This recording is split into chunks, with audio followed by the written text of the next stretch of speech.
Asumna nongali, Leslie, iru maithajaba loiraduna, yamonda nungaina, isay ngangangduna, mingsel mamangduda famlammi. Thambalna, hai, macha thoi, ayoksida nangbu kaidano ni he. Leslie na, ay ngarang hai khradudi, ngasi mili hoida chaksanaba malayana. Thambalna, Saksana Jackani Hiraga, Adok Yam Kiriduna Kaigia. Leslie, Sum Kebani, Yadrabo Kebasiso. Thambalna, Hai, Sahi Matang Natana, Irang Tonuko, Imayam Yingde, Nangi Sapam Topa, Isam Nasaru, Lesabiga Saning Lukiniko. Leslie, Os, Akimama Sidiba, Bitkaloiti he. Thambalna, Hai, Horin Pangting Lakanuko. Leslie, ado mama phone di. Thambalna, ngai ko, nang na handak phone da duk amna lai suri si kai kino. Nate ni, nang bu nupa ka koira braba. Leslie no aga, is, kai de wano, koi de ko. Thambalna, adugi matam na triko, na haido handa tam ko. Hauzi, noi na nupa koiraga, karamba phaba phangdorige. Leslie, mapuk ning da di soli bani. Si Pauba, Ikai Kangdabagi, Ainane, Kuitan Tanaraga, Lumzaba Hemanbadagine, Kangazarini Nayanupa Paba, Masak Matau Fazaba, Mani Muktadagi and a Tangba Mafangzaba Kaise, Laibak Fakrazani, me Paknayana Banatine. Tambalna, Hai, Nangbung do Ribrene, Amuktumina Liptuna Lady Duba. Leslie Lala Tauraga, As Mama, came to the Heba, say. I call them the Tauraga Hangit over Neba, Milakna Brana. Thambalna, Tibi Matatale Hobani. Leslie, Hyphen no like a jet key. Leslie, Tomina Poiriton the Col Taura E. Poiriton, Fondo Paikala E. Hello, Toy. Leslie na, da Poire, Kayorage. Poiritona, Yoragumbani. Leslie na, Hoi. Adudi ay thongga na ngaira magiko phone sumana pukrani poireito na hoi ngaira modudi Leslie thamagiko poireiton su poireiton phone do kai punna lakminari ba jealous na says thajada bamina hele haiduni ne poireito na mo matam na purakpagi ni nangisu matam yoroktri bagi ni jealous na Tumlam Daidaga, Fondo, Nakong daga Napaga, Wari Siktana Badudi, Nungai Zarabnida. Poiretona, as Nangi Dudi, Love is Testo, Fanam Langelabane, Aikogi Sidine, Horapadang Izerico. Jelisna, Kangzere, Romance Dane, Angang Dohanaga Karasole, Metricta, Fela Muchatanaba. Poiretona, as Kemkaide, Kaino, Ainomatic Charity, Yarabanatro. Jelis, Mani, nupa da loi leire. Asumna ani dusu, wari sana thaurakpana, Leslie hoi ki gate maya da khami. Jealous amadi poireiton pulapuna kumtharai. Jealous no aga, nungai ribo nangbo. Leslie yam ikai na. Oh, nungai riye. Da jealous yaurakpase yam ikai. Poireiton no aga, kemikai runuda. Jealous no aga, kidoi kai dino, adum khangna dawla resibo. Leslie do no aga, adubudi. Poireiton yet thangbadana black machugi bag ama, aduga oi thangbadana pink machugi polythene bag amaga gari dudagi lauthorai, aduga Leslie da pirai. Leslie, Kai no mayam siboda poirei. Poirei to na bag to na notebook ay ne. aduga polthindunane achapot khara lerakpani. Leslie na as leraktrasu yarabasida Jelis na leibi ge hiring aidudane tap lehel horone he khara leiradibko amuk lila ani. Leslie wahai duda nofet tawi poiraito na yarada nangbo ama se amuk lana laukhitare ba. Jelis he sumnok sena tawbani ko amuk khanjila leiramni mabuk yam phawbani da. Leslie no aga kaisu khaloida. Poiraito na ado nangsu changnaba tawro aikoi sine chak chanaba ma chatuini. Leslie cheli hoidra. Poiraito na mani nangdi kamai khangi ba. Leslie ai sumoida chatkena loisilamini. Jelis na adudi pulap chamina khrasine. Poiraito na hoine pulap chamina khrasi. Leslie ado ai bag sing se amta thamlamkhige. Poiraito na hoi asumna Leslie Poiraiton amadi Jelis makhoi ahum puna lakminari. Gate yausilakpaduda Leslie na da poirai ai hana changkhige ko. Jelis kaigino haise. Leslie na amuk ne punna changminaradi farak ta doba layaba. Poiraito na hoi nang hana changlamo aduga aikhoi amuk tapna changlaklage. Leslie na hoi. Leslie gari dagi kumtharai aduga ma hana changkhre aduga ngaihak leiraga Jelis amadi Poiraiton su changlai. Ili makhoi ani bulakpa ngasaidagi ngairamlibani. Jelis amadi Poiraiton punna changlakpaduda yam harauna tholai. Ilina lao chango. Jelis amadi Poiraiton sofa kaduda punna faminari. Laima imungdagi tholai. Haima icha sing yaure edana. Poiraiton amadi Jelis punna hoima. Laima na ngayak faminaramuko imane awat apa singdo amukta yenglokhige. Ili aikhoi mane mi yam koidabani. Jelis mama se nanga yam khetnaibu. Ilina khetnabani. Tanjaduda Tomal su changlai. Tomal na icha ga yam luna pule haiba ibungo anidura. Ili mani baba. Tomal na ipagi sida haw taba punna sakhang mai khangnaba oinane chaminaba tare ne ko. Jelis tu no aga hoi pabung. Poiraito na ado pabung aikhoi kari mateng pangsinjarauge. Tomal na yade nong phadok ipagi sida lakpabu kari thabak yaurani haige. Ipa adum tauge. Noi masel ne wari watai tawdana nungaina leigadabani ko. Tanjaduda Mili manungdagi tholai. Tomal na icha tumbia. Mili kai hage baba. Tomal na sese nabung singla ise kopi amamta semlau. Jelis amadi Poiraito na yarni pabung seman biruranu. Tomal na ai yade hinjang loiba ngai boy na ne thakisi. Mili na kuiroye ai fatlolake. Ili chana bakharaga purau ko. Mili su oiche. Mili kitchen da changduna ising thangatli. Leslie na kai wari sanahoge. Mili khongdi moi masel sanajababu. Leslie septharaga tumina Poiraiton bu yingjei. Mili na laose puna pimina rasiba nangna chapot hapa place ya pairo. Leslie tandita lehe. Mili kem tawroise. Leslie amadi Mili punna chapot singdu purakaga table du da thammi. Aduga mamana tawriba thabak singdu mating pangsilami. Asumna punna chaminaraba matungda wari watai punna sanaraba matung mayum-mayumda hanakre. Poiraiton yam nganna Leslie da call tawrai. Poiraiton na hello. Leslie da poirai kaino yam nganna call tawrai sibo. Poiraiton na ngasidine isa se yam sokthare karigino khangde nangi khonjal do yam taninglakpa.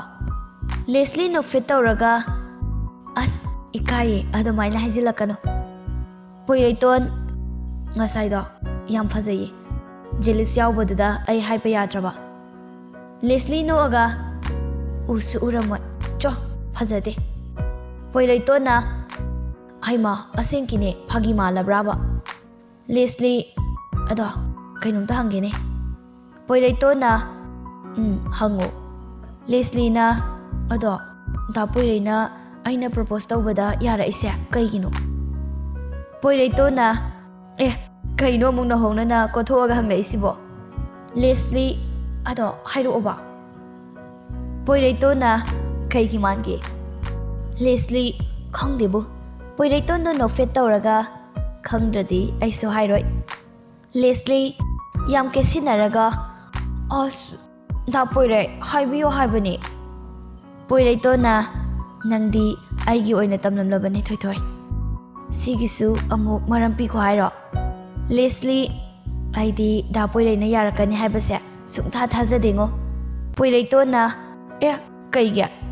Leslie na ibani di yam khetnarisidi. Aidi lariksu aite sak haira fajade. Aingonda fajaba haibasibu kaiwaida yawge. Poiraiton na ado aina pamlabadi yaraba natro. Asumna nongale Ili, Jealous amadi Poiraiton school chanaba haiduna loisinaba hokre. First day oibanina pumnaw nawi. Ili magi roll number do thirai. Akonbada magi roll number do section B da taduna leirami. Ili tumina mathanda changai. Section B du da taba nupa kharana Ili changlakpaduda laknaba haurai. Says yadiko kaiming kauge adu yam fajari dubu kari chage. Ili kari sukhumde mamai du nontharaga changai. Aduga nupi amana lao sida puna faminase. Ili yam tapna hoi. Nupi aduna khangnase. Ili yaye. Nupi duna aigi ming Jenu nangidi. Ili na aigi na Ili. Jenu na nang handak third position lawkibado natro. Ili na mane. Jenu na aya congrats. Ili thanks. Jenu na sidagidi ibani adum punna faminaba punba yare ko. Ili Jealous amadi Poiraiton su section amamamda loina tari. Jealous na as pile hawoiba. Poiraiton nang kai section da tarage. Jealous A da tare. Nang di. Poiraiton na ID C da oina tare bo. Asumna anidu wari sana duna changminarai. Jealous ado horen break da muk theknarasi. Poiraiton na hoi aisu changkhrage. Jealous okay bye adudi. Poiraiton class 2 hek changlakpaga section du da tariba nupi singdu loina Poiraiton da yengi. Makhoi masel punsina duna chirol tawnai. Nupi amana oi asije handak first position takibado natro. Nupi amana amuk mane as handak di daudi yahe section amata da pulap ka taminare haiba. Amana amuk as ID asenki ngaureda kai khuphajan osibo ma koiba nupi dudi marai bakti farani. Nupi kharana amungang nei ado asibu nupi koiram do manbro. Amana kaidagi nupi noi masaksi udra khulem siga kaidagi nupi koiram doino koiram do mandeda. Adudi aikhoisu chance amamamdi yeng hausiro. Adubu Poiraiton wangang di tumina magi famfam thokpadu famlaga tawgadaba ma tawraga lei. Ngangnariba mayamdusu tarugi khallude. Somdaju Jealous magi bench tuda ngatharaga lei. Nupa kharana Jealous ta yenglaga asiro yam nei kaina wawa laungnarise. Handak second takhiba nupa duni haibani. Amana amu kayam ningba mi ujano. Amana hai position yaur ekaina so toriba gaidune. Amana handak first position takhiba nupa dusune sida tammena haibani. Amana amu Ado moi ataina hainabadi yam luna pulai haibani. Amana first day numisidagi fauba school campus sida moi anigi wari ngakta ngaina horine. Amana law wathi warim kanade moi gine lairik haiba kok sakpagi wari saba nupi masak fajaba yawre nguslaw. Asumna ngaihak lairaba matungda oja sing changnaduna class haukhri. Adu first day oibanina lairik ti pakna taktri. Self introduce oina tawnaduna ngantana suti tharai. Ngaihak pothanaraba matungda ili coaching yawnaba haiduna loisili. Laimana ibema nangi tuition fee dubu kaya haibano. Ili mama lising kuntrane hana half mong piba yai haibani. Laimana o fare adude napana ne lising kundi pirama bani hana 15 mong piro. Ilisu hoy ma. Laimana loisilo nanaw pigi charawa naba amta thibiram khige. Ilina class 10 kara phawbane mama na sum tawi lairadi kemta hayoroye masana main thiraga chajasani mama su loisilo matam tare e. Laimana aibu kari loisangadawri gen he loire fi sitang honglaga ne loirabani ai haifete yengbiru khige ko. Ilina horen lobadi mama adum laktoiro. Laima lobagidi napa chatki haibani. Somdasu jelis poiraiton su loishin ba honakre. Laima machanupi bu thinbiram laga chatkre. Ili coaching mafam duda changringaida counter room da hana changlai. Ilina ma'am counter family ba nupi duna kai leire. Ili aigi tuition fee thiramge tawbani. Nupi aduna o yani nangi form duga puna pisalao. Ilina aigi form di hana pisin khrabani. Nupi duna yenge nangi ming hairo. Ilina ili yumnam. Nupi duna nangi sti hana full installment tawrameni he. Ili yam ngakna ha onaram basu yaye amuktanga check tawbiyo. Nupi aduna sira yengu semta. Ili oh mani yarni ma'am adudi. Ili tumina magi class yawba changlai. Ili girl side ki third bench da famlai. Aduga boy side ki first bench da famliba jealous pu yenglai. Ilina aibo kamaina haiduino onthong nei kai jakre da ko. Ngaihak leiraga oja sanglaktuna takpa hokre. Somdana mili magi table mamangduda lairik singdu hanglaga hakam wawa chalaga yengi. Laimana haima icha tombia kainu ne lairik pa bo hobada ngairi warabro na che phau halaktrine nangbo. Milina tumninge mama hai laibra amta chage. Laimana laye mama sembiragi ko champra mahido adu thaga nami singbre hek yengo. Mili hoy ma.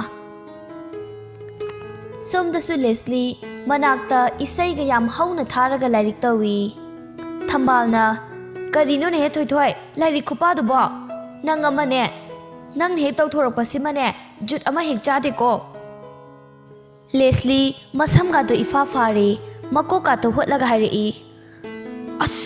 Mama nang na khangwai ba aina koksi ibase angka ne na tawrisina ne kanana bu putho ino khangde ba makok sakpa ngakta holini na ne panglauda loksili ko kaloin sare hai bai. Thambalna nakok sakta du di kai dai changdori ke exam hayeng ni khakta ngaira kanduda padori bane ba nang metric ka se pass taw bangam draba nang lairik tam batuk halaga ne imam cha puna dukan phamina da bane adone hena kanarani nang. Leslie pass phawdi tawba ngamni. Thambalna icha lairik hai ikhraba amana hairak pasidi nong matabu pass tawbagi report ka tubu amukta uzaba yagadro sahi khudingi ngangna tamliba natro. Leslie na aikhoi masi ma ba pangang de ngange gyanmen amata tajade. Thambalna hai lairik tawrini na tawrido niyom chumna taw haibani ne isai duna hauna thajilaga kari angkano basang dori dubo. Leslie sidine khara wakhal changa jana tawbani mi mama maths ko hot pasidine isaiga nana taragane hotpaduna pungning change hainaribaneba. Thambalna as changni isaigi volume duna wangna laikhalaga isaiga do ngangang hotpaduna pungning yam changlani. Leslie as yariba mama ai exam ki khita paagi haibane. Thambalna tawro nang thokpa tawro ko. Leslie phone duda kayarakni yengliba call tawrakpra haiduna adubu Poiraiton coaching hek halakpaga masadu chokthabagi popta na tumkhrabani.